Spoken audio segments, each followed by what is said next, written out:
Welcome to the Mindset Mile podcast. I'm your host, Aisha Zaza.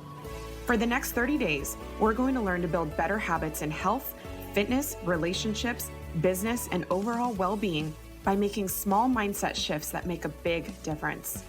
Contrary to how it may seem, the path to any success is achieved by taking small, consistent action over time. Someday is not a day of the week, so the time to level up is now, because you were made for greatness. It'll be a marathon, not a sprint, and together we'll take it one step, 1 mile, one day at a time. Welcome to the Mindset Mile. You ready? Hello, fam. How are you doing today? In the last episode, we talked about defining what self-care means to you and why it's important. Originally, I was going to talk about self-love and self-care in the same episode, but as I started to write them out, I saw the value in making each their own. Because as important and often synonymous as they are, I began to think about the times in my life where self-care was a priority, yet I was not nearly as generous with self-love. Wouldn't one go up in relation to the other?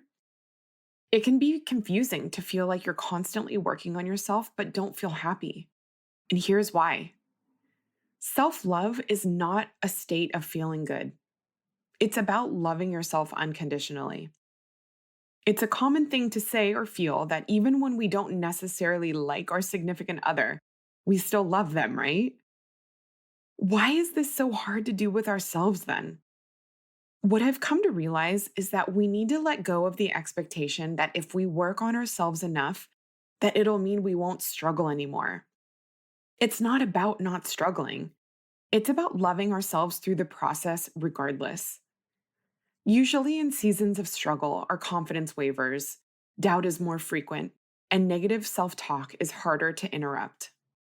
You may not like how it feels to go through those valleys, but whoever said you couldn't love yourself simultaneously? Perhaps you feel like you don't know how to love yourself. Self-love is not something people either have or they don't. It's learned and developed, not a personality trait some were born with and some were born without.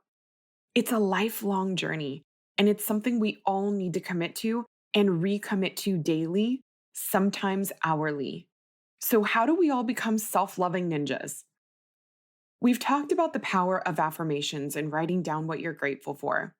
Make sure for each one of those that you're writing something about yourself, like, I deserve my own love, or I'm grateful that I'm generous. Call out your own strengths and freaking own them. They are definitely something to be grateful for.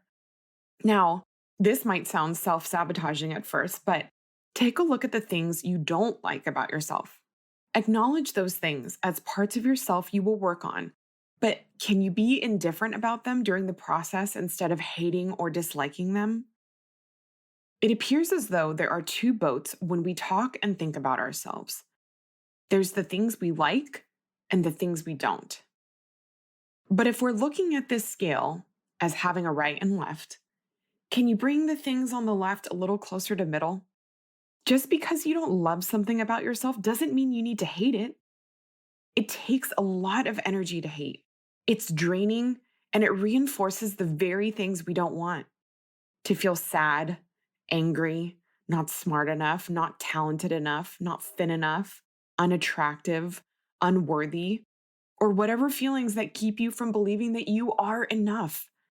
Stop spending so much energy on the little things you dislike, because the last time I tried, I could never hate myself into a version that I loved. Has that ever worked for you? I didn't think so. It literally costs nothing to love yourself, so it's time to start paying up. Self-love is acknowledging where you're at, letting go of any negative feelings about it, and taking responsibility for it. Then, and only then, do you have the ability to work on it. The second you place blame outward, you give away all of your power to change how you feel. It becomes up to everyone and everything else to make you feel good enough when that has to come from within. It doesn't mean you'll be perfectly confident, but you'll start to feel like you have your own back, like you can make mistakes or not feel beautiful or do things perfectly, but You'll still love yourself and your effort no matter what.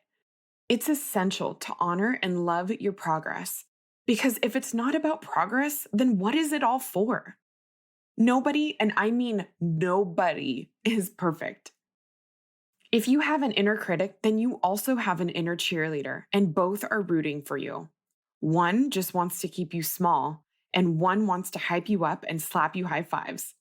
You aren't obligated to either, but which one do you want on your team?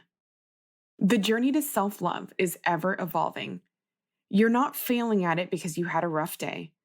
So I hope you find comfort in knowing that the struggle you feel is not unique and that you can let go of thinking that other people have it all figured out except for you. Give yourself some grace. Be kind to yourself and others, and know that you are worthy of loving and admiring yourself despite your shortcomings. Become mindful of these things and watch the self-love flow. If you're loving this podcast, it would mean the world to me if you rated, subscribed, and shared it with a friend. Be sure to tag me on your walks or runs at Aisha Zaza and hashtag Mindset Mile. That's all we have for today, my friends. Remember, the big things don't happen overnight.